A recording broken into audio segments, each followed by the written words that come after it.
In the vast expanse of the Arizona desert, a betrayal of unimaginable proportions unfolds. Sarah Mitchell never saw it coming. The husband she trusted for 20 years and his mistress had planned it all. The shallow grave, the earth closing in around her, the suffocating darkness that should have been her end. But fate had other plans. As her oxygen dwindled and hope faded, the rhythmic sound of hoofbeats cut through her despair. A mysterious cowboy, guided by instinct to this desolate spot, would become her unlikely savior. Together, they would uncover a web of deceit that would shock their small town to its core.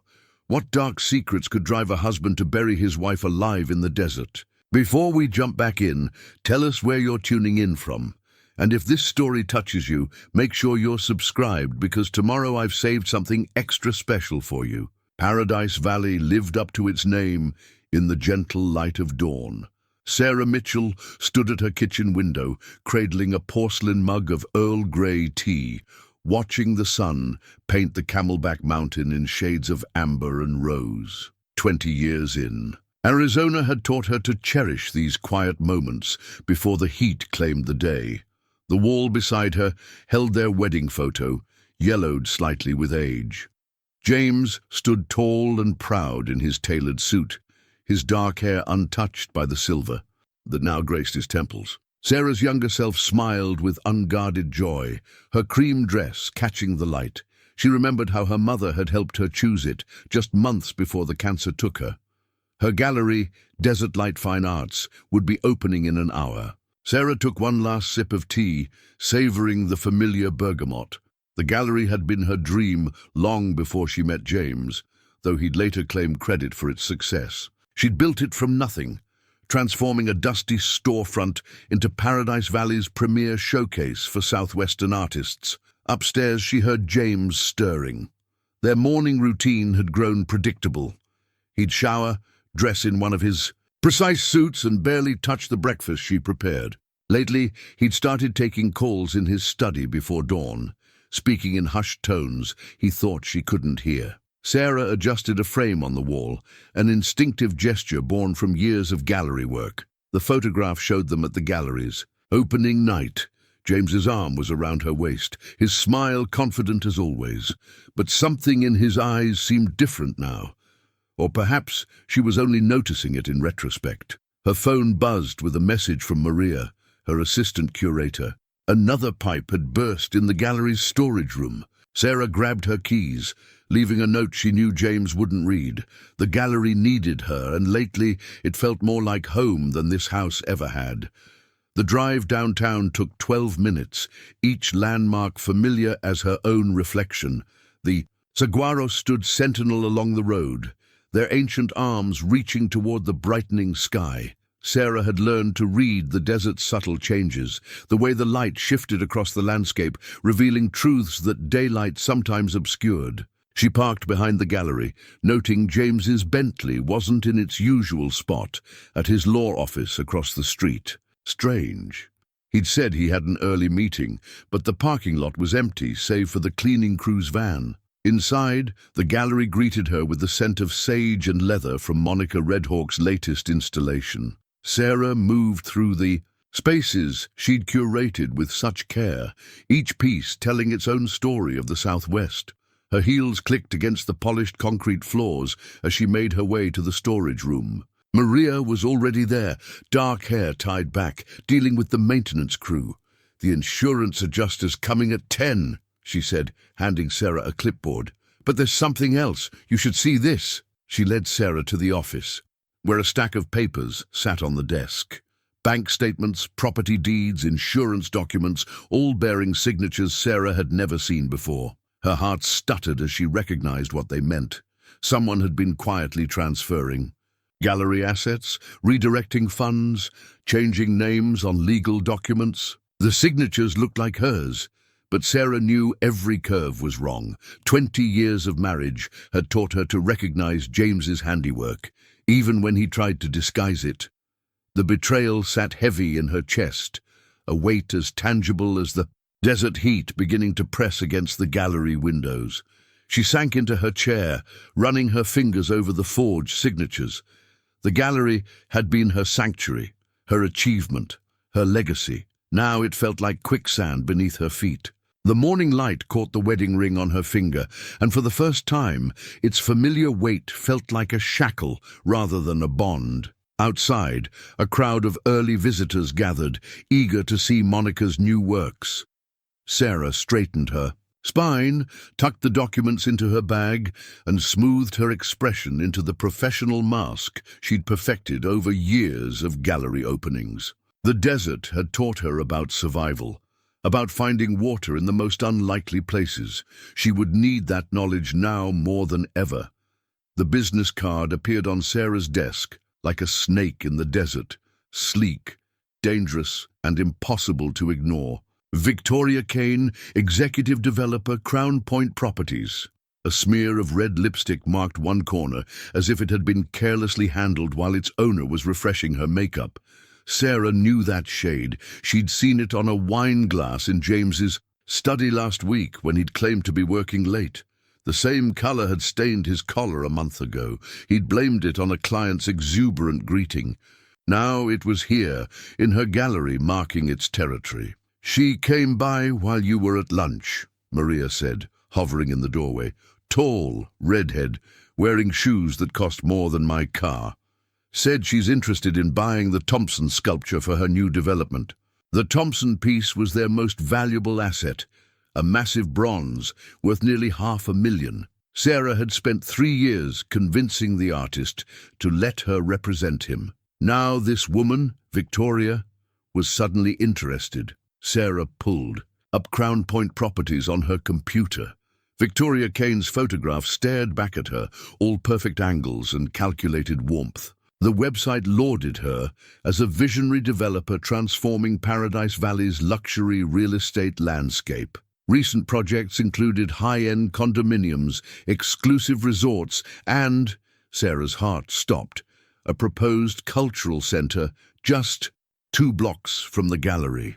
A quick search revealed more: charity galas, business awards, society pages. And there, in a photo from 3 months ago, Victoria stood beside James at a bar association dinner. His hand rested on her lower back, fingers splayed possessively. Sarah remembered that night. He'd said the dinner was men only.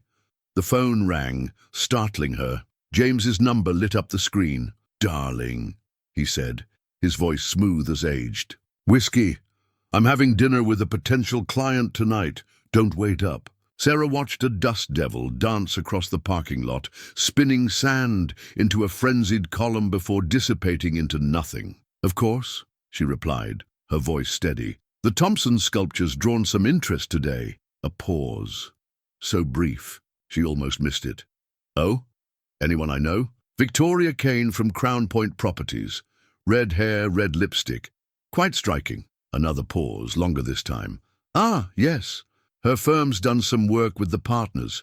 Ambitious woman." His tone was carefully neutral, but Sarah heard the undercurrent of tension. "Listen, darling, I've got to run. We'll talk later." The line went dead. Sarah set the phone down and opened her bottom drawer, pulling out the stack of documents she'd discovered that morning. The forgeries were expert work, but now she noticed something new: a notary's stamp from Crown Point Properties on several pages. The pieces clicked into place like a combination lock. Victoria wasn't just James's. Mistress. She was his co-conspirator. The gallery, the Thompson sculpture, the cultural center, it was all connected. Sarah's hand trembled as she reached for Victoria's card. The lipstick smear seemed to mock her, a deliberate mark of ownership. Had Victoria left it here, knowing Sarah would recognize the shade? Was it a warning, a challenge, or both? The afternoon. Light slanted through the gallery windows, catching the edge of Monica Redhawk's latest piece, a wire sculpture of a woman emerging from flames, her arms reaching toward freedom. Sarah had always admired its message of transformation through trial. Now it felt prophetic. She slipped Victoria's card into her wallet, next to the credit card statements showing James's recent purchases. A diamond bracelet from Cartier. Dinner.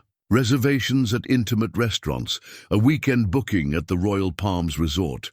None of these gifts had been for her. Outside, the late afternoon heat rippled off the pavement, distorting reality into wavering mirages. Sarah thought of the woman in Monica's sculpture, facing the fire that would either destroy or liberate her. After 20 years of marriage, she stood at the same crossroads. The gallery phone rang again. This time it was Victoria's smooth voice on the line. "Mrs. Mitchell, I'd love to discuss the Thompson piece over dinner. Tomorrow night at Maestro's, perhaps. James speaks so highly of you. I feel like we should get to know each other better." The trap was set, baited with fake courtesy and red lipstick. Sarah looked at her reflection in the gallery window. Poised, professional, the perfect wife and gallery owner. No one would guess that beneath that calm exterior, something fierce and determined was taking shape. "Maestro's sounds perfect, Ms. Kane. I'm looking forward to it." Maestro's was Paradise Valley's crown jewel, a place where the desert's elite came to see and be seen. Sarah arrived early, choosing a table with a clear view of both entrances. The maitre d' knew her well. She and James had celebrated their anniversary here for 20 years. A manila envelope sat in her handbag, heavy with evidence. She'd spent the morning at the county records office, tracing a web of shell companies and property transfers. The gallery wasn't the only target. Victoria Kane had been systematically acquiring properties throughout the arts district, using a network of corporations that all led back to one address: James's law firm. Victoria swept in at exactly 7, wearing a dress that matched her. Lipstick. "Sarah, darling," she purred, air-kissing both cheeks. "I feel like I already know you. James talks about you constantly." "Does he?" Sarah smiled, thinking of the forged documents in her bag. "How fascinating, especially since he's never mentioned you." Something flickered in Victoria's eyes. Surprise, perhaps, or respect. She settled into her chair with practiced grace. "Well, men can be so forgetful, but business relationships are complex, aren't they? Speaking of which, that Thompson sculpture would be perfect for our new cultural center. The one you're building 2 blocks from my gallery." Sarah took a sip of water. "Tell me, was that James's idea or yours?" Victoria's smile never wavered. "I don't know what you mean. The shell companies, the forged signatures, the systematic acquisition of every property surrounding my gallery." Sarah opened the envelope, spreading documents across the pristine tablecloth. "It's quite impressive, really. You've been planning this for what, a year? 2? You should—" "Be careful, Sarah." Victoria's voice dropped lower. "Some things are better left unexplored." "Like my husband's bed?" The words came out sharper than intended. A nearby diner glanced their way, then quickly looked down. Victoria leaned forward, her perfect mask cracking slightly. "Your husband came to me. Did you know that? Said he was suffocating in a marriage to a woman who cared more about her precious gallery than him. We simply found a way to make everyone happy. By stealing everything I've built? By reimagining it. The cultural center will absorb your gallery space. James has already arranged the transfers. You'll be generously compensated, of course, enough to start fresh somewhere else." Victoria's smile returned, sharp as a cactus spine. "Consider it an amicable divorce settlement." Sarah's hand tightened around her water glass. 20 years of marriage reduced to a real estate transaction. "And if I refuse, don't be difficult, Sarah. James has everything in place. The board members, the bank, the city council, they're all on board. Fighting this will only make things messier." Victoria gestured to a waiter. "Now, shall we order?" "The sea base is excellent." Sarah stood, her chair scraping against the floor. "I've lost my appetite. But thank you for your honesty. It's the first real thing about you I've seen." Outside, the desert night had settled, bringing a chill that penetrated bone deep. Sarah's phone buzzed with a text from James. "Where are you? We need to talk." She drove to the gallery instead of going home. The security lights cast long shadows across Monica's sculptures, making the wire woman's flames seem to dance. Sarah unlocked her office, hands shaking as she accessed the gallery's secure server. There it was, buried in the digital archives, a folder of emails between James and Victoria dating back 18 months, property assessments, acquisition strategies, plans for the cultural center. Her gallery wasn't just part of their plan, it was the centerpiece. They needed her space, her artists, her reputation to legitimize their project. A new email appeared from James. Coming to the gallery. Don't do anything rash. Sarah looked at the wedding photo on her desk, at her younger self's trusting smile. The woman in that photo could never have imagined this moment. But that woman was gone, replaced by someone stronger, someone who had finally seen through 20 years of careful lies. She picked up Victoria's business card, the red lipstick mark now smeared and faded. In the morning, she would call her own lawyer, alert her artists, fight back with everything she had. But tonight, she needed to face James, to look into the eyes of the man who had plotted her professional execution while sharing her bed. The gallery's front door chimed. James's footsteps echoed through the empty space, approaching her office. Sarah straightened her spine, thinking of Monica's wirewoman rising from the flames. Sometimes, betrayal was just another word for freedom. James stood in her office doorway, his silhouette familiar yet suddenly threatening. Sarah, darling, let's not do anything hasty. Why don't we take a drive, talk things through? The desert stretched endless and dark beyond the gallery windows. Sarah's phone sat on her desk, screen glowing with unanswered messages. She slipped it into her pocket, a lifeline she didn't yet know she'd need. Where would we go at this hour? Her voice remained steady, masking the fear that had begun to curl around her spine. There's a place I know, out past Cave Creek. Quiet, private. We can sort this out like reasonable people. He held out his hand, the same hand that had forged her signature, that had caressed Victoria's skin. Sarah gathered her documents, buying time. I'll follow in my car. Don't be ridiculous. We need to talk, just us, like we used to. His smile didn't reach his eyes. Remember our drives when we first moved here? You loved discovering new places. A moment's hesitation could mean the difference between life and death. Sarah knew this, had read it in countless articles about women who sensed danger too late. But 20 years of marriage had trained her to comply, to smooth things over, to keep the peace. She got into his Bentley.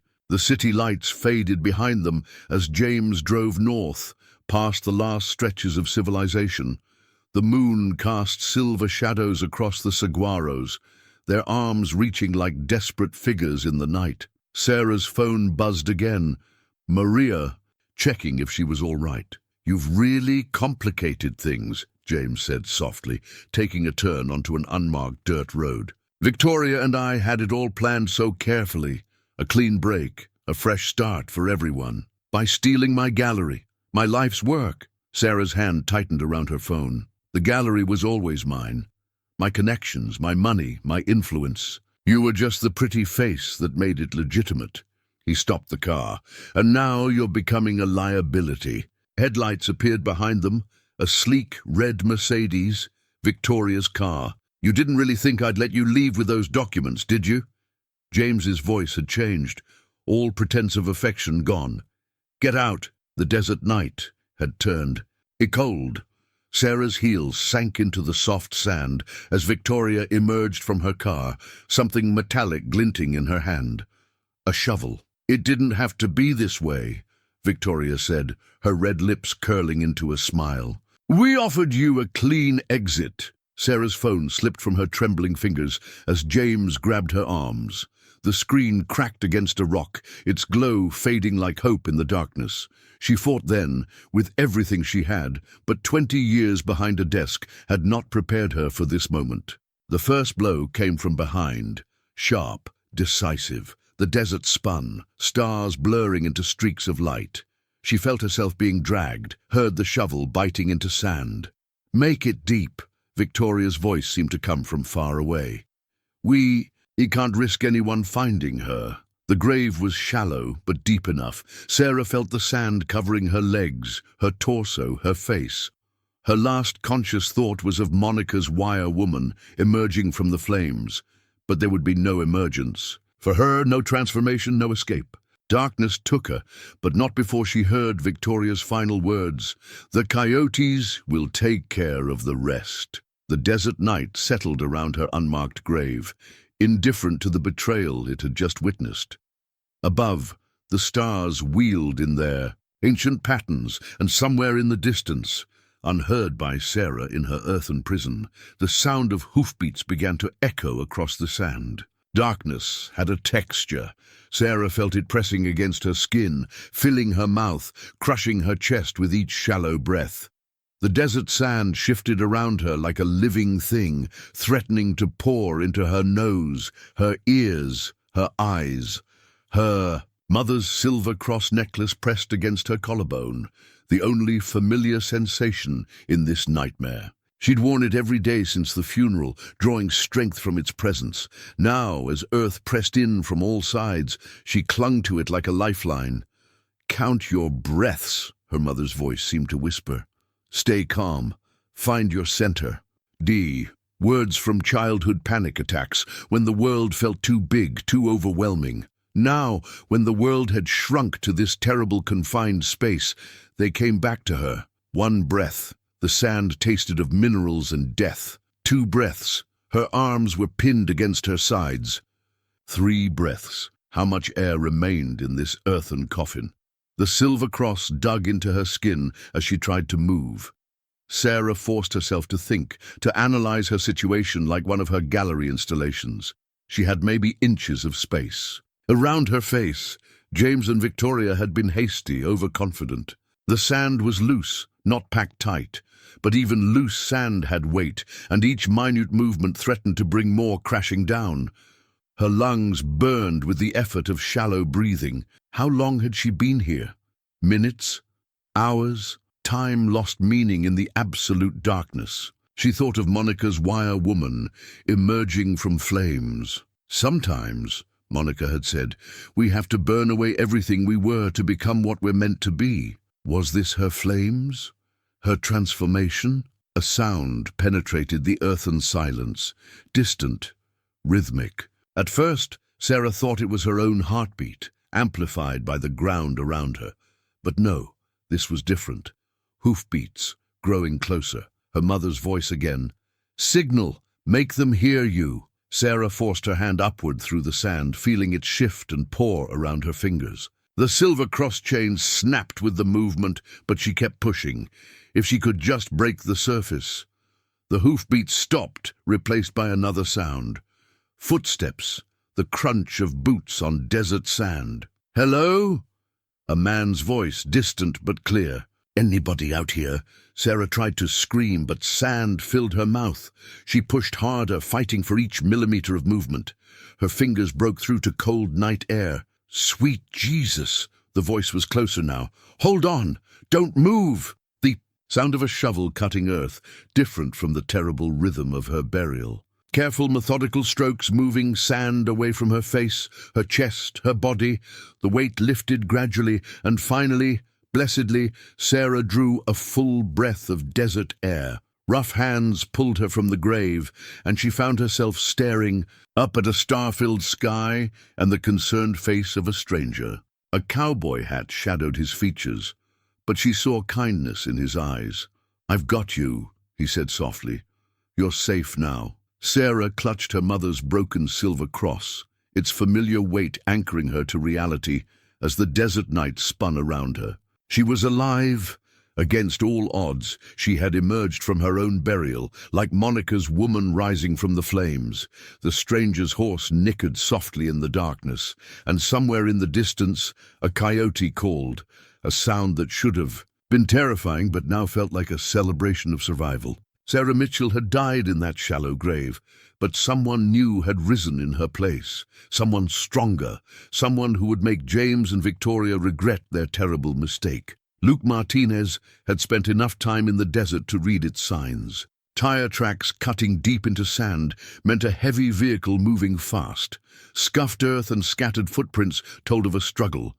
The fresh-turned soil had drawn him off his usual patrol route, instinct telling him something was wrong. Now, watching the woman clutch her silver cross in trembling fingers, he silently thanked those years of tracking experience. She was in shock, but alive, a miracle given what she'd just survived. "I'm Luke," he said softly, keeping his distance as he removed his worn leather work gloves. "Can you tell me your name?" "Sarah." Her voice was hoarse from sand and fear. "Sarah Mitchell."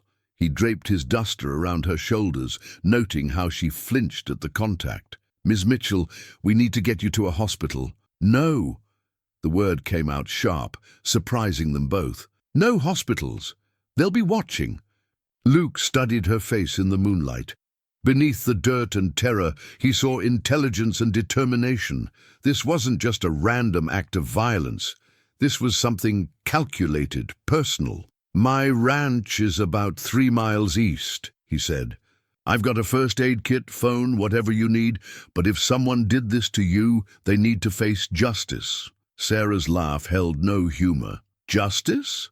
My husband is Paradise Valley's most respected attorney.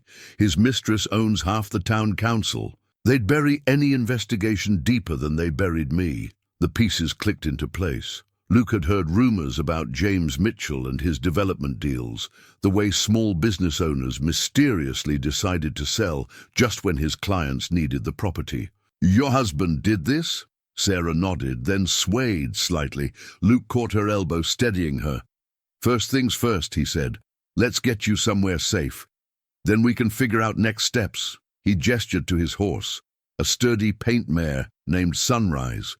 "Can you ride?" "It's been years." Sarah looked at the horse uncertainly. "My mother taught me, but Sunrise is gentle as they come." Luke adjusted his stirrups. "I'll walk alongside.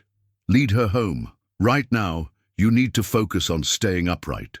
He helped her mount, noting how she automatically found the correct posture despite her exhaustion. The silver cross glinted in her hand as she gripped the saddle horn. They moved slowly through the desert night, Sunrise picking her way carefully around creosote bushes and cholla cactus. Luke kept one hand on the reins, the other ready to steady Sarah if needed.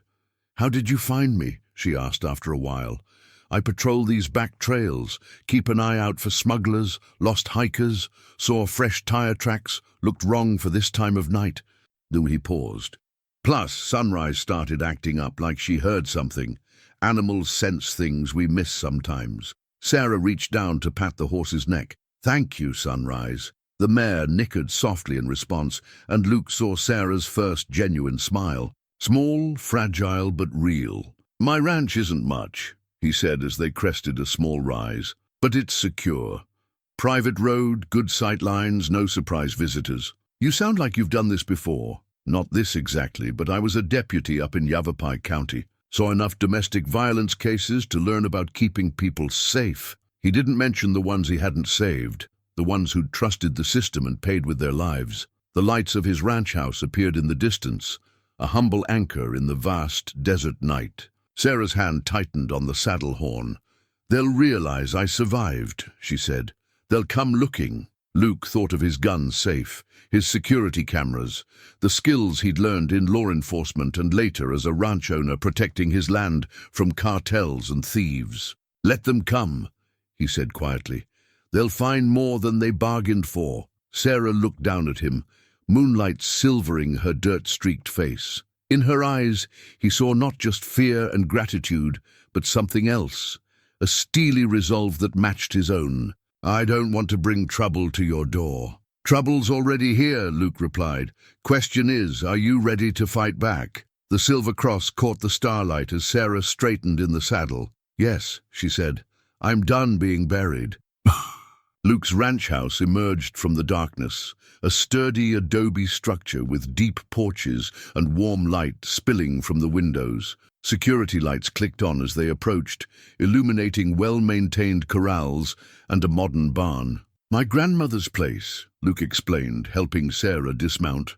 "Built in the 1940s, but I've updated everything that matters." Inside, the house was a blend of old and new. Traditional Navajo rugs covered hardwood floors, while state-of-the-art security monitors gleamed from a desk in the corner. A handmade quilt draped across a leather couch, its patterns telling stories of the Old West. "Bathroom's through there," Luke said, retrieving a first aid kit. "Clean towels under the sink. Take whatever time you need." Sarah caught her reflection in the bathroom mirror and barely recognized herself. Dirt streaked her face. Her clothes were torn, and her carefully styled hair was matted with sand. But her eyes held a new hardness, a survivor's look she'd never seen before. The hot water stung her scrapes and bruises, but she welcomed the pain. It meant she was alive, that James and Victoria had failed. She borrowed Luke's soap, washing away the desert's grit and the lingering touch of James's hands. When she emerged, wrapped in Luke's borrowed robe, she found him in the kitchen. A pot of coffee brewed on the counter, and the familiar scent of chamomile tea steamed from a mug on the table. "My grandmother's cure for everything," he said, gesturing to the tea. "Thought you might prefer it to coffee right now." Sarah sank into a chair, pulling his grandmother's quilt around her shoulders.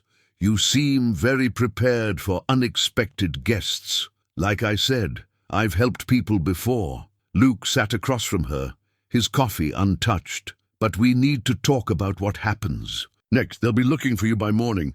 The gallery opens at 10. Sarah's hands tightened around the warm mug. "Maria will call the police when I don't show up.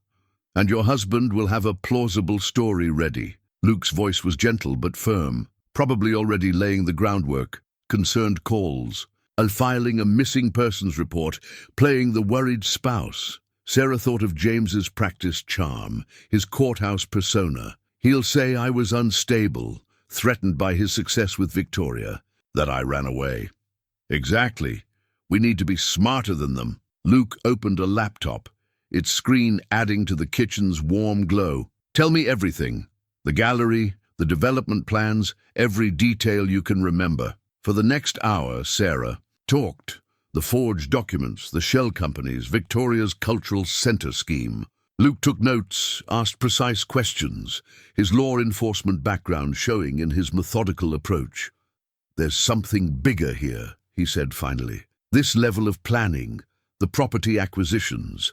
They're not just stealing your gallery, they're setting up something major.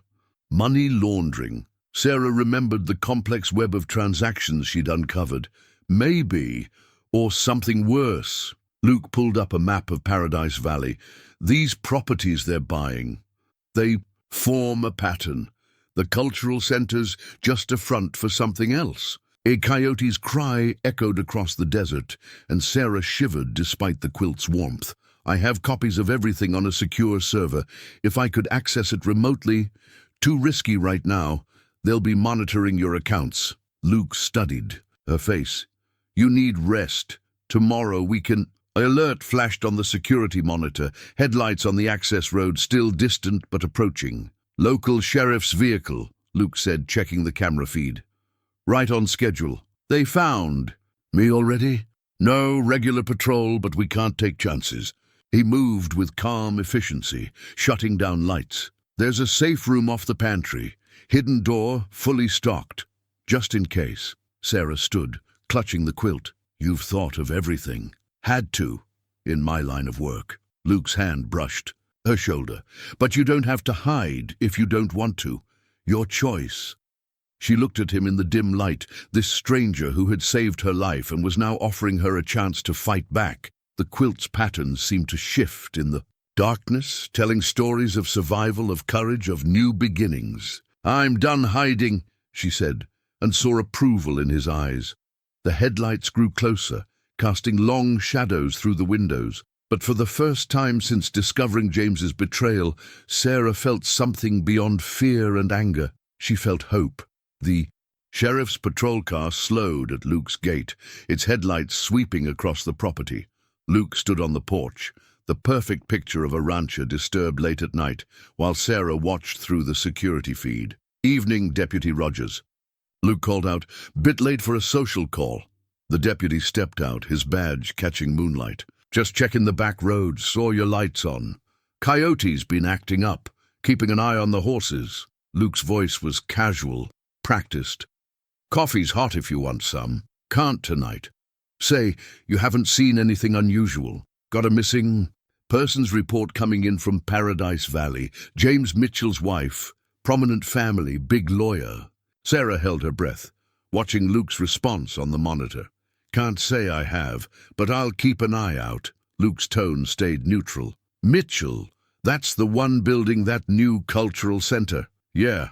Wife's apparently unstable, threatening to expose some business deal. Probably just another domestic dispute, but—" Rogers shrugged. "You know how it is with the wealthy ones. Got to show we're taking it seriously." After the deputy left, Luke found Sarah in the security room, her knuckles white around the edge of the desk. "Unstable," she said quietly. "He's already spinning the story." Luke nodded, pulling up something on his computer. "But he made a mistake. Look at this." The screen showed a Paradise Valley police report from 6 months ago. A local gallery owner, Elizabeth Chen, had reported harassment and forged documents before mysteriously withdrawing her complaint and selling her property to Crown Point Properties. "There's more," Luke said, typing. 3 similar cases in the last year, all women business owners, all involving property acquisitions by Victoria's company. Sarah leaned closer, reading. "They've done this before. Different tactics, same pattern. Pressure, isolation, discrediting the victim." "Crediting." Luke's jaw tightened. "But they got sloppy with you. Desperate. Because I found proof?" Sarah thought of the documents on her secure server. "Because you're the centerpiece." Luke pulled up a map. "Your gallery's not just another acquisition. It's the key to everything." The map showed property ownership across Paradise Valley's arts district. Red dots marked Crown Point Properties holdings, forming a clear pattern around Sarah's gallery. "The cultural center's not just a front," Luke said. "It's a cover for something bigger. Look at the building plans Victoria filed." Sarah studied. "The architectural drawings. These storage areas are huge. The security specifications, more suited to a private vault than an art gallery." Luke pointed to the subsections. "Perfect setup for moving things through the arts district. High-value items, minimal scrutiny, money laundering, and worse. I made some calls while you were resting. Victoria's company has connections to international art dealers with questionable reputations, the kind that specialize in artifacts that shouldn't be for sale." Sarah thought of her gallery's reputation, the relationships she'd built with artists and collectors. "They were going to use my name, my connections." "Your legitimacy," Luke agreed. "The perfect front for their operation. But you started asking questions too soon. Found evidence they couldn't risk becoming public." A notification popped up on the screen. A news alert from the Paradise Valley Independent. James stood outside their house, playing the concerned husband for reporters. Victoria stood slightly behind him, her red lips set in a perfect expression of worry. "Missing Paradise Valley woman may have fled due to mental health crisis," the headline read. Sarah's hand found the silver cross around her neck. "They think they've won." "That's their weakness," Luke's voice held steel. "When people think they've won, they get careless, make mistakes." "We need proof," Sarah said. "Something they can't bury or explain away." Luke picked up his phone, checking a message. "Got a contact in the FBI's art crime unit. If we can document the connection between Victoria's properties and the smuggling operation, I can help." "With that?" Sarah straightened, her mind racing. "The Thompson sculpture they wanted? The artist always insists on detailed provenance records. If they're planning to use it as part of their scheme, we can trace the whole operation." Luke smiled grimly. "But it's dangerous. These people tried to kill you once." Sarah looked at the news footage of James and Victoria, at their practiced poses of concern. The fear was still there, but now it fueled something stronger. Determination. "They took everything I built," she said. "Used my life's work for their schemes. I won't let them destroy anyone else." Luke's hand found hers, warm and steady. "Then let's make them regret ever underestimating you." Dawn found Sarah on Luke's porch, watching the desert come alive. Quail called from behind saguaros, and the first rays of sun painted the mountains gold. The morning felt surreal after the nightmare of her burial, yet the bruises on her arms proved it had all been terribly real. Luke emerged from the house carrying 2 mugs. The morning light revealed details she'd missed in the darkness: silver threading his dark hair at the temples, laugh lines around his eyes, a small scar along his jaw. He handed her a mug of chamomile tea and settled into the adjacent chair. "Found something you should see," he said, pulling a worn leather journal from his pocket. "My notes from when I was investigating Victoria Kane 3 years ago." Sarah took the journal, its pages soft with use. "You knew about her. Suspected. Couldn't prove anything." He sipped his coffee. "Was working a case up north. Another female business owner. Similar pattern. Property theft, gaslighting, mysterious accidents, but the victim disappeared before we could build a case." The journal's pages held detailed observations, newspaper clippings, photographs. Luke's precise handwriting documented a pattern of corruption that stretched back years. "You never stopped investigating," Sarah said, noting the recent entries. "Couldn't. Not after what happened to Maria Delgado." He turned to a photograph of a smiling woman outside a restaurant. She refused to sell her family's business to Crown Point, had evidence of their pressure tactics. Then one night, her car went off a mountain road. Body was never found. Sarah's hands tightened around the journal. "They made it look like an accident. Or a suicide, just like they're trying to do with you." Luke's voice held controlled anger. "But Maria left something behind, a file of documents that could expose everything. I just could never find it." "What kind of documents?" "Financial records, mostly. Proof of money laundering through property deals, but also shipping manifests that didn't match official records. Art pieces arriving from countries with export restrictions." Sarah thought of her gallery's meticulous provenance records. The cultural center would give them a way to legitimize stolen artifacts. Mix them in with legal acquisitions. "Exactly. But they need your reputation, your connections." The Mitchell Gallery name carries weight in the art world. The sun climbed higher, burning away the morning chill. Sarah stood, walking to the porch railing. The desert stretched before her, vast and unforgiving, yet somehow comforting in its rawness. "I kept a detailed diary," she said slowly. "Everything. About the gallery, including James's increasingly strange behavior. It's in my private cloud account, encrypted." Luke joined her at the railing. "Can you access it remotely?" "Yes, but—" She turned to face him. "They'll be monitoring my accounts." "Not if we're careful." His eyes met hers. "I've got a secure connection, anonymous routing. But it's your choice, Sarah. This is already dangerous. Going after their records, accessing your accounts, it could make things worse." She thought of Maria Delgado's empty car on a mountain road, of Elizabeth Chen's withdrawn complaint, of her own shallow grave in the desert. The fear was still there, a cold knot in her stomach, but now it shared space with something stronger. "I spent 20 years building my gallery's reputation," she said. "James and Victoria thought they could steal it, use it for their schemes, but they forgot something important." "What's that?" "The gallery isn't just a building or a name. It's relationships, trust, knowledge that can't be stolen or forged." She straightened her shoulders. "And I'm done being their victim." Luke's smile held admiration and something more, something that made her heart beat faster despite everything. He pulled his laptop from its case. "Then let's get to work. But first—" He hesitated, then reached out to brush a strand of hair from her face. The gentle touch held nothing of James's possessiveness, only warmth and understanding. Sarah leaned into his hand for a moment, allowing herself to feel safe. Tomorrow would bring danger, but today, in the growing light of a desert morning, she had found her strength again, and she wasn't alone anymore. The small hidden camera fit perfectly into Sarah's silver cross necklace. Luke's steady hands made the final adjustments while she studied the gallery's security footage on his laptop. Maria had followed their instructions. leaving the backup drive in their arranged spot without drawing attention. "Testing," Luke murmured, and the cross transmitted a clear image to the screen. "Remember, you don't have to do this. We can find another way." Sarah watched James pace through her office on the security feed, rifling through her papers.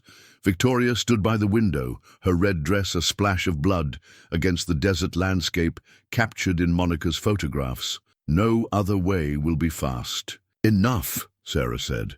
"They're already moving pieces into place. Look." The footage showed workers measuring the gallery walls, photographing the space. A man in an expensive suit examined the Thompson sculpture with too much interest, making notes on a tablet. Salvatore Ricci, Luke identified him. Known connection to several stolen artifact cases in Europe. Never been charged. They're not even trying to hide it anymore. Sarah touched the silver cross. "They think I'm dead or running. Either way, they believe they've won." Luke's hand covered hers, warm and calloused. "That's what makes this dangerous. Desperate people make mistakes, but they're also more likely to resort to violence." "I know," Sarah met his eyes. "But I'm not the same woman they tried to bury." The plan was simple in theory, complex in execution. Sarah would use her still-active gallery codes to enter after hours, accessing the records they needed while Luke monitored from outside. The hidden camera would document everything, transmitting to a secure server. "Once we have proof of the smuggling operation," Luke said, checking his weapons, "my FBI contact can move. But we need concrete evidence, shipping records, bank transfers, anything that shows the criminal enterprise." Sarah nodded, remembering the hidden safe behind her office's false wall panel. "James never knew about my private files. 20 years of marriage, and he still underestimated me." The desert sunset painted Luke's ranch in shades of amber and rose as they made final preparations. Sarah changed into dark clothes, practical shoes, nothing like her usual gallery owner attire. Her fingers trembled slightly as she fastened the silver cross. "Here," Luke handed her a small earpiece. "I'll be monitoring everything. Any sign of trouble, you get out immediately. No heroics." "Funny," Sarah said, testing the earpiece. "I was going to tell you the same thing." His laugh was soft, tension breaking for a moment. They'd grown comfortable in each other's space over the past days, learning each other's rhythms. Now, standing, close in the fading light, Sarah felt the current of something more between them. Luke's hand brushed her cheek, then dropped to her shoulder. "Be careful. These people." He stopped, emotion rough in his voice. "I know." Sarah leaned into his touch. "But they took more than my gallery. They took my life, my trust, my identity. Tonight, we start taking it all back." The drive to Paradise Valley felt surreal. Sarah crouched in the back of Luke's truck, hidden under a tarp, while he took back roads to avoid security cameras. The gallery's familiar silhouette emerged from the darkness, its windows dark except for security lights. "Cameras show James and Victoria left an hour ago." Luke's voice came through her earpiece. "2 security guards on rotation. Should be changing shifts in 10 minutes. Sarah checked the silver cross one last time. "Any sign of Ricci?" "Left with them. Probably planning the first shipment of artifacts." A pause. "Sarah, if anything, it feels wrong. I'll abort immediately." She squeezed his hand. "I remember my promise." The security shift change provided their window. Sarah slipped through the employee entrance, her old codes still working. The gallery felt different in darkness. Familiar shapes transformed into looming shadows, her footsteps echoing despite her care. Her office door stood partly open, papers scattered across her desk. They'd been searching, probably for the evidence she'd already secured. The hidden safe waited behind Monica's largest photograph. A stark desert landscape with a single blooming cactus flower. "I'm in position," Luke murmured through the earpiece. "Security's distracted. You've got 8 minutes." Sarah's fingers found the safe's concealed latch. Inside lay 2 decades of careful documentation. Every transaction, every provenance record, every note about James's increasingly suspicious behavior.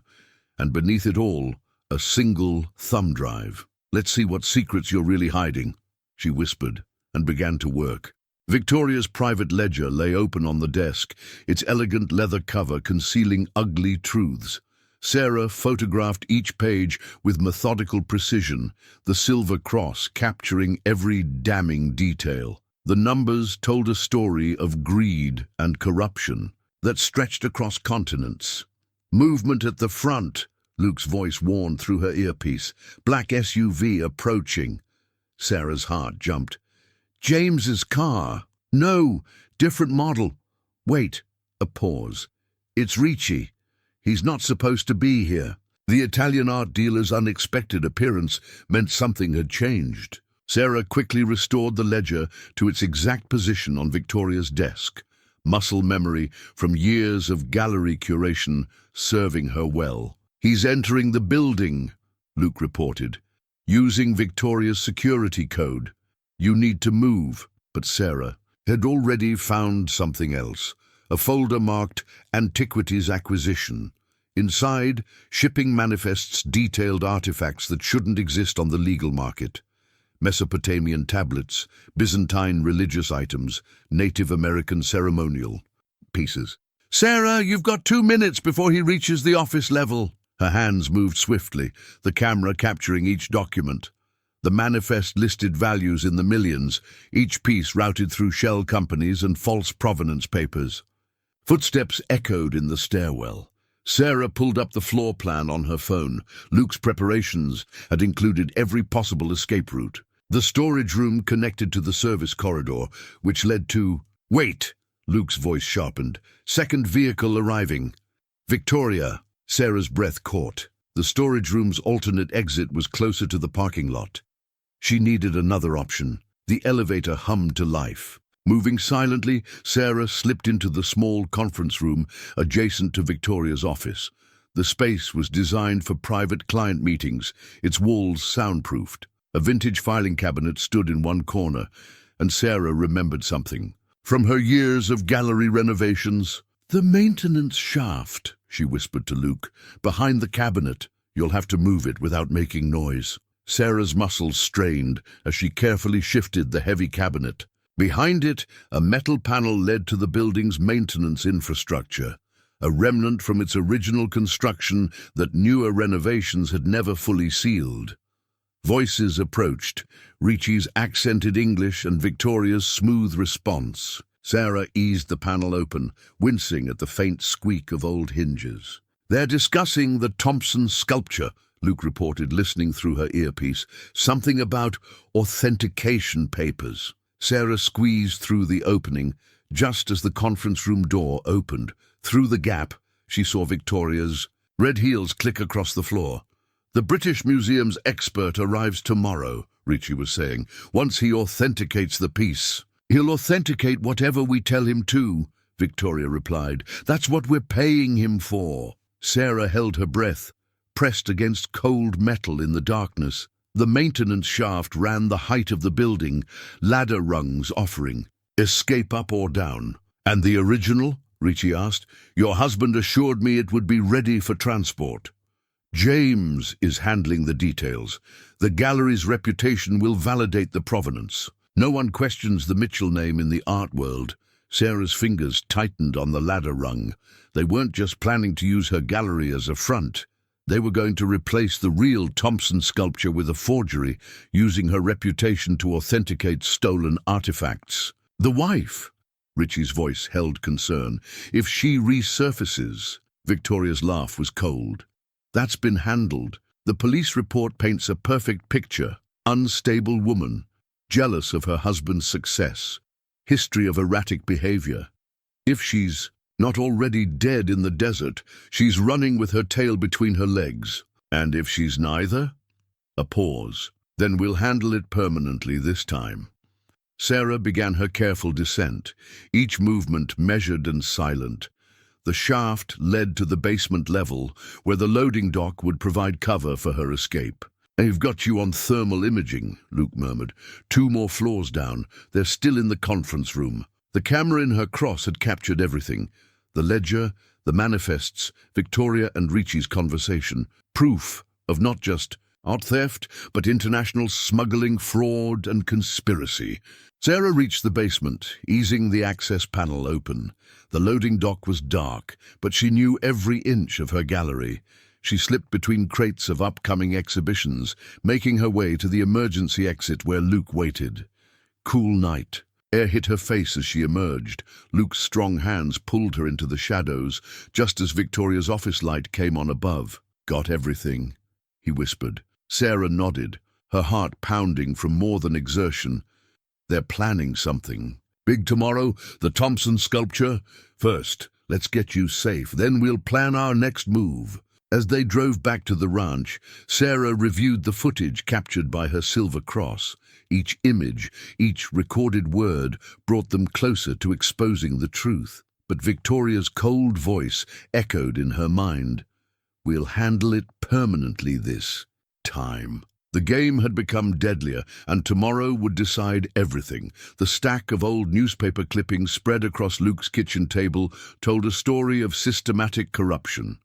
Sarah recognized faces in the faded photographs, prominent Paradise Valley citizens who'd suffered mysterious misfortunes after crossing paths with James or Victoria. Elizabeth Chen's Art Gallery, 2023. Luke pointed to a headline. Local. Business owner faces fraud allegations. 2 weeks later, she sold to Crown Point Properties for a fraction of its worth. "I remember that," Sarah said. "James represented her in the sale, said she was grateful for his help." The memory carried. "No, wait now." Maria's text arrived at dawn. "Police questioning gallery staff. V&J watching everyone.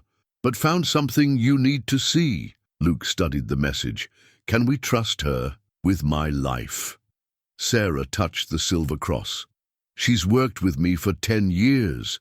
Knew something was wrong with James long before I did." The evidence Maria had hidden was devastating.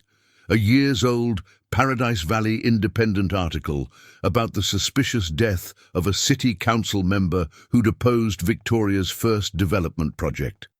The official ruling was suicide, but the reporter had uncovered inconsistencies in the investigation. "Look at the byline," Luke said quietly. "Michael Torres." Sarah's hand trembled. "He disappeared 3 months later. They said he moved to Chicago, but never arrived there." Luke pulled up his case notes. His car was found at Sky Harbor Airport, but no record of him boarding any flights. The morning sun cast long shadows across the kitchen as they pieced together the pattern. Victoria's projects always faced initial opposition. Then mysterious accidents or scandals would clear the way. James handled the legal side, ensuring investigations went nowhere. The phone buzzed. Another text from Maria. "Judge Reynolds asking about you. Seems concerned, not like the others." "Reynolds," Luke mused. "Howard Reynolds. He's old school. 20 years on the bench. Never heard a whisper of corruption. He officiated at my wedding." Sarah remembered his kind eyes. His reputation for integrity. James always complained he couldn't be reasoned with like other judges. It could be an ally, but approaching him is risky.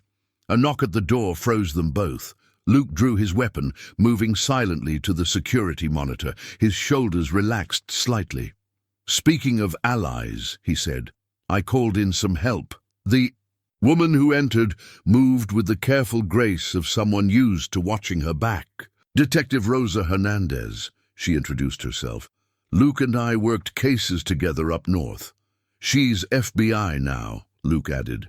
"Art Crimes Division." Rosa set a thick file on the table. "Been building a case against Victoria Kane for 2 years. But her operation's like smoke. Every time we get close, evidence disappears. Witnesses recant." "Not this time," Sarah said, touching her silver cross. "We have proof. They spent hours reviewing everything. The ledger photographs, the shipping manifests, the recorded conversations."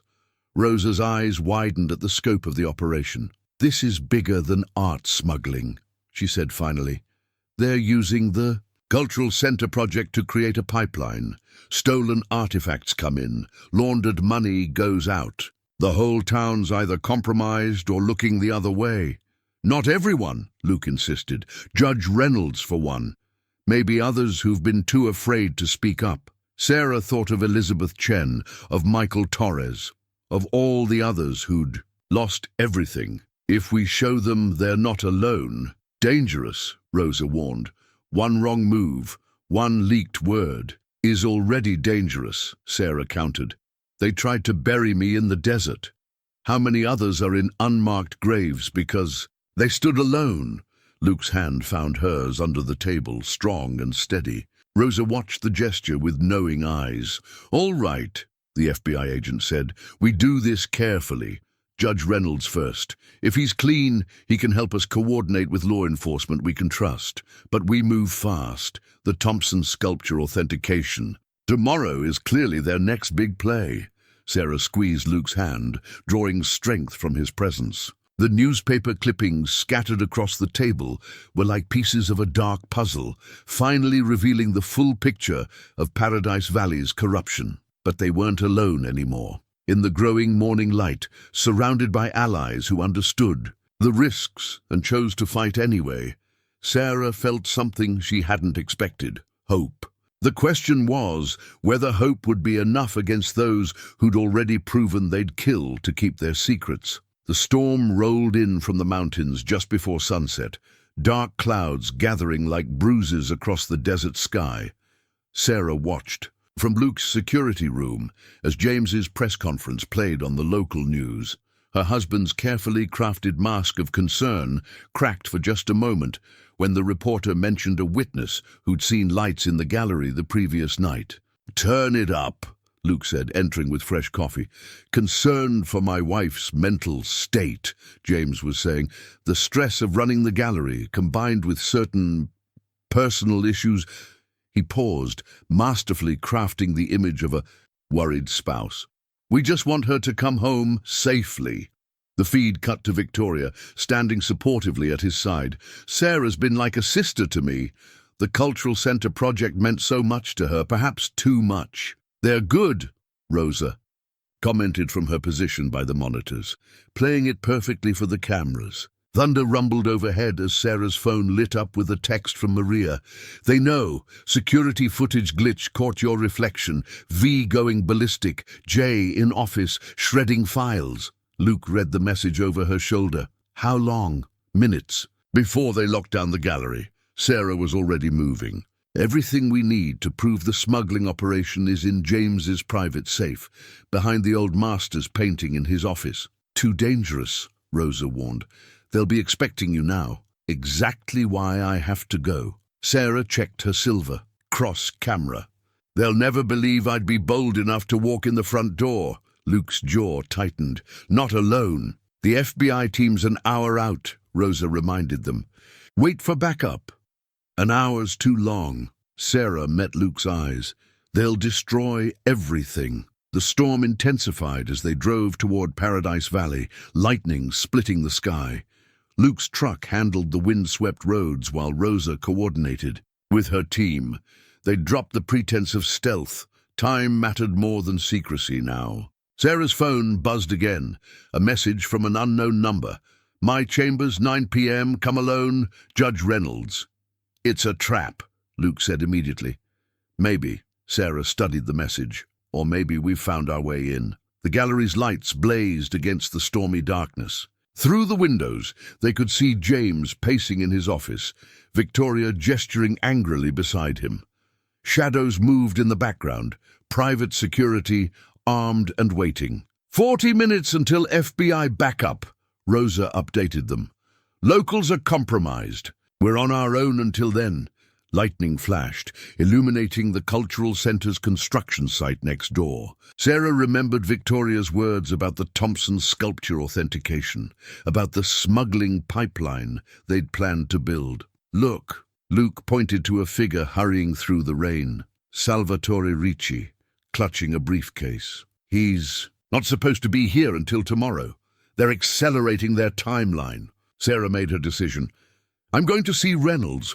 Whatever evidence he has might be our only chance now." While they're watching the gallery, Luke nodded slowly. "Create a diversion." "No," Sarah touched his arm. "I need you to get into James's office. The safe combination is our wedding date. His ego couldn't resist. Everything you need will be there. You're not going alone, he insisted. Rosa will be my backup. Sarah met the FBI agent's eyes. Right? Rosa checked her weapon. Walking into a judge's chambers at night during a storm? Wouldn't miss it. Thunder crashed overhead as they finalized their plans. Luke would breach the gallery during the confusion, while Sarah and Rosa met with Reynolds. The storm would provide cover for both operations. Sarah, Luke caught her arm before they separated. If anything feels wrong, she silenced him with a kiss, brief but fierce. I'm done running, done hiding. Whatever happens tonight, we end this. His eyes held hers, saying everything words couldn't. Then he was gone, disappearing into the storm's shadows.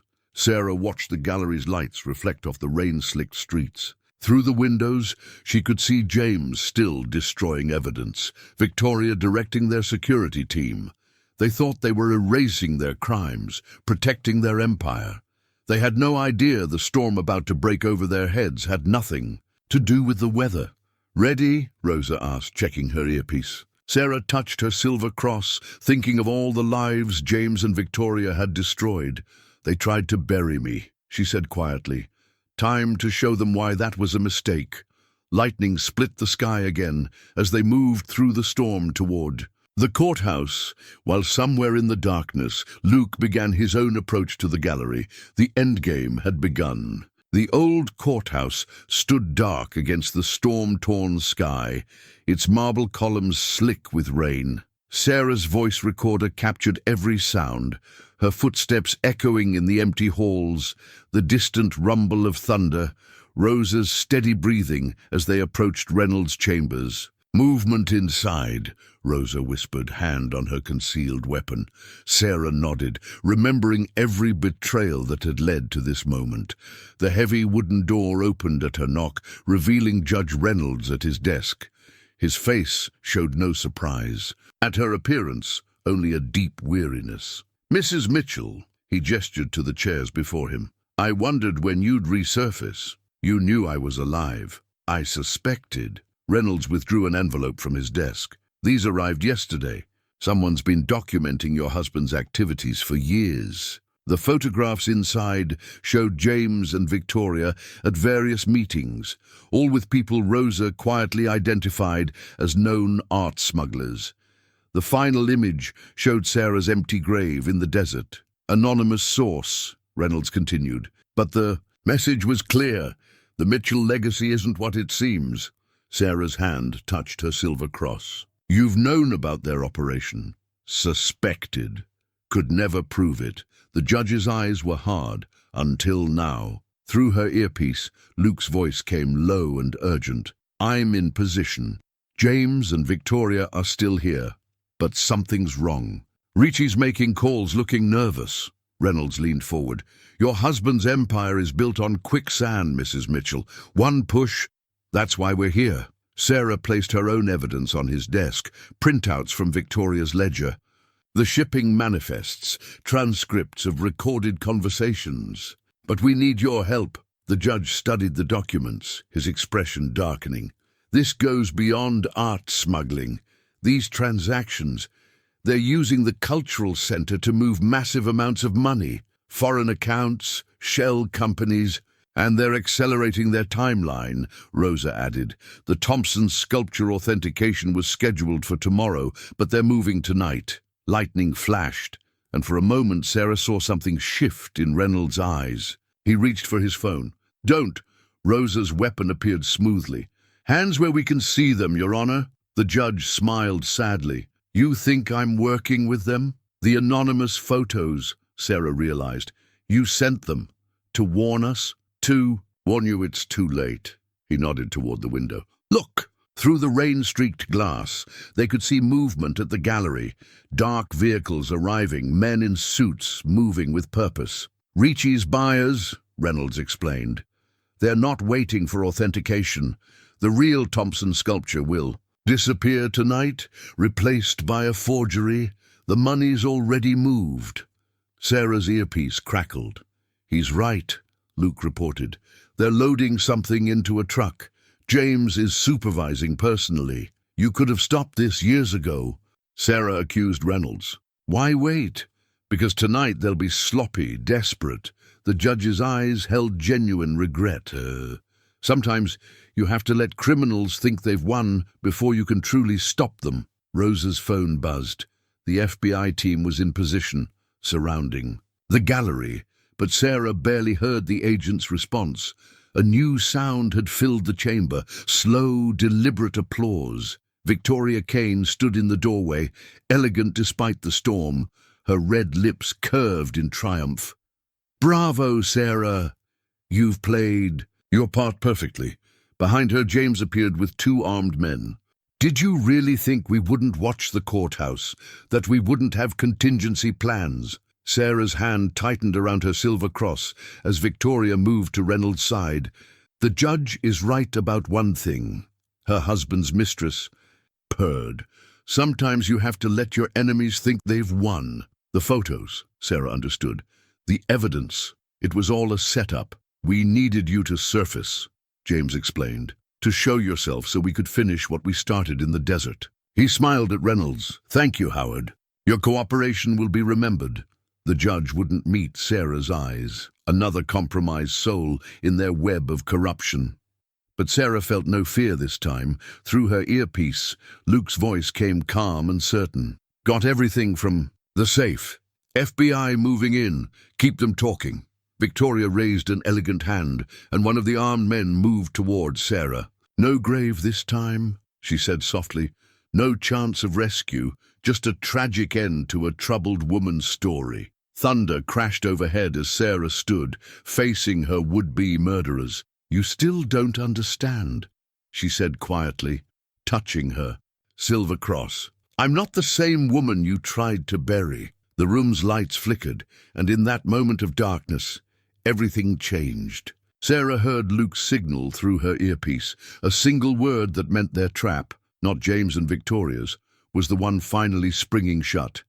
Now, the gallery keys jangled in Sarah's hand as chaos erupted around them. Emergency lights bathed the courthouse in harsh shadows, while FBI teams breached the building from multiple entrances. James's security men turned, confused by the sudden assault, giving Sarah the moment she needed. She drove her elbow back, just as Luke had taught her, breaking free from her captor's grip. Victoria lunged for her, red nails flashing. But Rosa intercepted her with practiced efficiency. FBI, everyone down! James stood frozen, watching his carefully constructed world crumble. Through the rain-lashed windows, they could see more agents surrounding the gallery, preventing the Thompson sculpture's theft. It's over, James, Sarah said quietly. The silver cross recorded everything. Your safe held all the proof we needed. His handsome face contorted. You really think you've won? One phone call and... Your phones are blocked, Rosa interrupted, handcuffing Victoria. And your friends in high places are running for cover. Amazing how quickly loyalty disappears. When federal indictments start flying. Thunder crashed as James made a desperate break for the door. He might have reached it if Luke hadn't appeared in the doorway, his expression granite hard. Going somewhere? James stumbled back. You're the one who dug her up. Should have buried her deeper. Luke's voice held cold fury. Or better yet, should have realized what you had before you tried to throw it away. Victoria laughed despite. Her handcuffs, the sound brittle with hysteria. Oh, this is rich. The grieving widow found herself a cowboy savior. Tell me, Sarah, does he know you're just as ambitious as I am? That you'd do anything to keep your precious gallery? The difference, Sarah replied, retrieving her gallery keys from where they'd fallen, is that I built something real. You and James, you just steal and destroy. We had a perfect plan. James's composure finally shattered. The cultural center would have made us legitimate. International art dealers, respected patrons, murderers, Sarah cut in. How many others are buried in the desert, James? How many lives did you and Victoria destroy for your perfect plan? Reynolds spoke up from his corner. Maria Delgado, Michael Torres, Elizabeth Chen. I kept records of every suspicious death, every convenient accident. My own insurance policy. Insurance that you never used, Rosa noted coldly. Until now. Sometimes survival means waiting for the right moment. The judge looked older, weighed down by years of compromise. Your wife understood that, James. She survived to bring you down. James lunged at Sarah, rage replacing his cultured mask, but Luke was faster, intercepting him with a single efficient movement. The impact drove James to his knees. The Thompson. Sculpture, Sarah pressed, standing over her husband. The real one. Where is it? Gone. James spat blood from his split lip. Being loaded onto a private plane right now. One last contingency you didn't. Actually, Luke's smile held no warmth.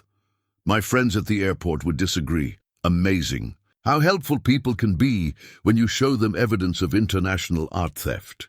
Victoria sagged in her handcuffs. Ricci, he sold us out. He was FBI all along, Rosa confirmed.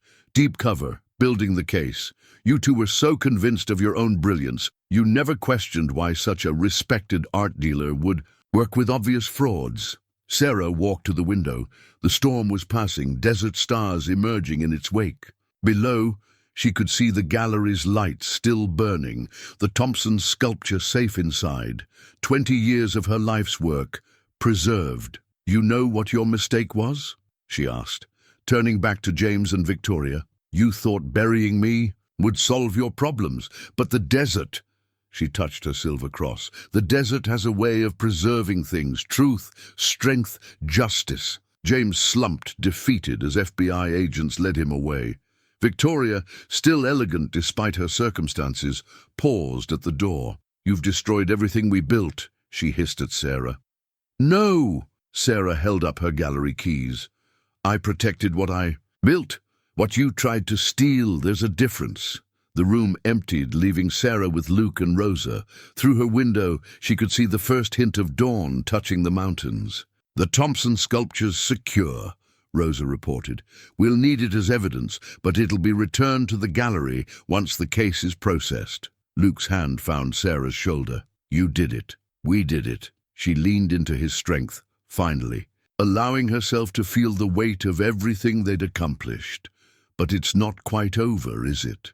No, Rosa agreed. We'll need your testimony. There will be more conspirators to catch, more evidence to process. Sarah nodded, thinking, of all the other victims of James and Victoria's schemes. Good, because I want to make sure they never do this to anyone else. The desert dawn painted the sky in shades of hope, and Sarah Mitchell, no longer a victim but a victor, held her gallery keys tight and faced the future unafraid. The federal courthouse in Phoenix held none of the corrupt charm of Paradise Valley's local justice system. Sarah sat in the witness box, the thick folder of court documents on the stand before her, watching James and Victoria at the defense table. 3 months had passed since the night of the storm, and neither of them would meet her eyes now. Mrs. Mitchell, the prosecutor continued, please tell the court about the events leading up to the night of April 21st. Sarah's testimony was clear and unwavering. The forged documents, the threats, the attempted murder, she laid it all out with the same precise attention to detail she'd once used to catalogue art pieces. The silver cross around her neck caught the fluorescent light as she spoke, a reminder of how far she'd come. And these financial records? The prosecutor held up Victoria's ledger. Can you explain their significance? They detail an international smuggling operation, Sarah explained. The cultural center was designed to be a front, allowing them to move stolen artifacts through legitimate channels. My gallery's reputation would have provided cover for their illegal activities. In the gallery, Luke sat with Rosa and the FBI team. His presence gave her strength, just as it had throughout the lengthy investigation. The case had grown far beyond Paradise Valley, unveiling a network of corruption that stretched across continents. Victoria's lawyer attempted to paint Sarah as unstable, jealous, vindictive, but the evidence was overwhelming. Security footage, financial records, recorded conversations, and most damaging of all, the testimonies of other victims who'd finally found the courage to come forward. Elizabeth Chen described how James had threatened her family before forcing her to sell her gallery. Michael Torres, the reporter everyone thought had disappeared, testified via video from witness protection about how he'd uncovered the early stages of the smuggling operation. Judge Reynolds had made his own deal with prosecutors, trading inside knowledge of Paradise Valley's corruption for a reduced sentence. His testimony implicated half the town council and several prominent business leaders. The scope of this conspiracy is staggering, the prosecutor said in his closing argument. Art theft, money laundering, attempted murder, all hidden behind a facade of small-town respectability. Mrs. Mitchell didn't just survive their attempt to silence her. She exposed a criminal enterprise that had operated with impunity for years. The jury took less than 6 hours to reach their verdict. Sarah sat between Luke and Rosa as the four women stood.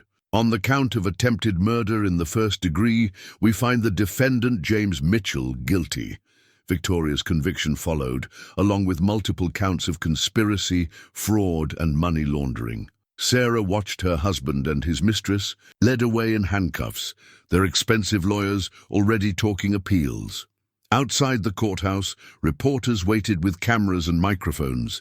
Sarah had given no interviews during the trial, but now she faced them with quiet confidence. The guilty verdicts today represent more than justice for what was done to me, she said.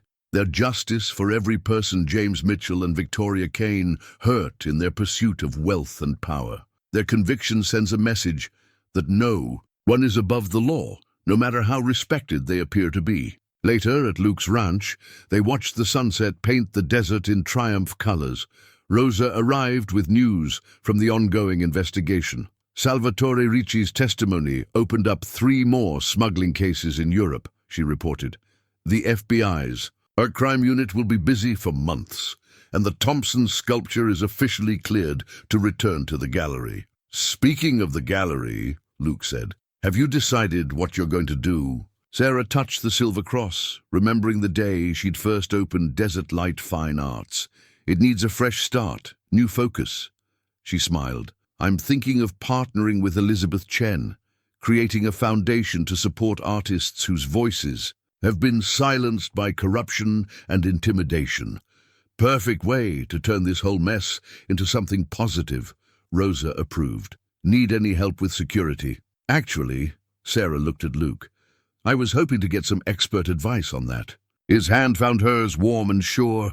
They'd grown closer throughout the investigation and trial, building something real and honest from the ashes of betrayal. I might know someone, he said softly. Rosa checked her phone. Final tally from the FBI forensic accountants.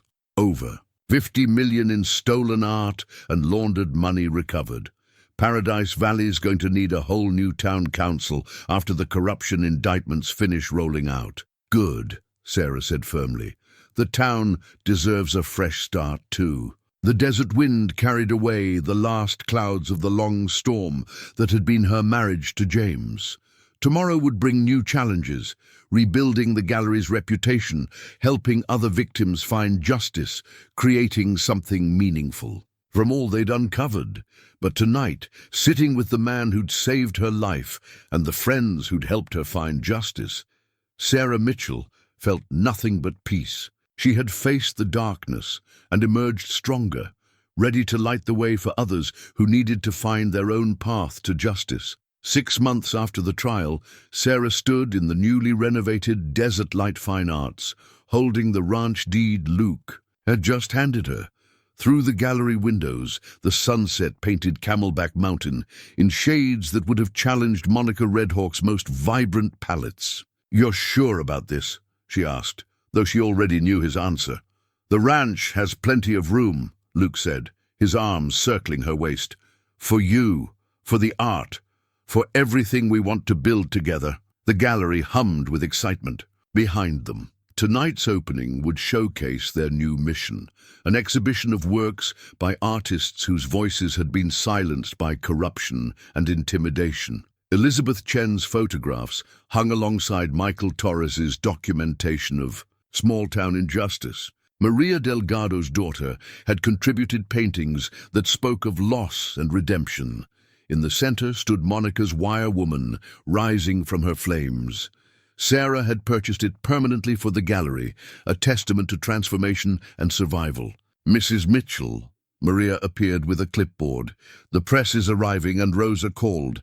She's bringing some people from the FBI's art crime unit who want to discuss expanding the Foundation's work. Sarah smiled at her assistant's use of her maiden name, which she'd reclaimed after the divorce. Give me a moment. When Maria left, Sarah turned to Luke. I never thought I'd find this again.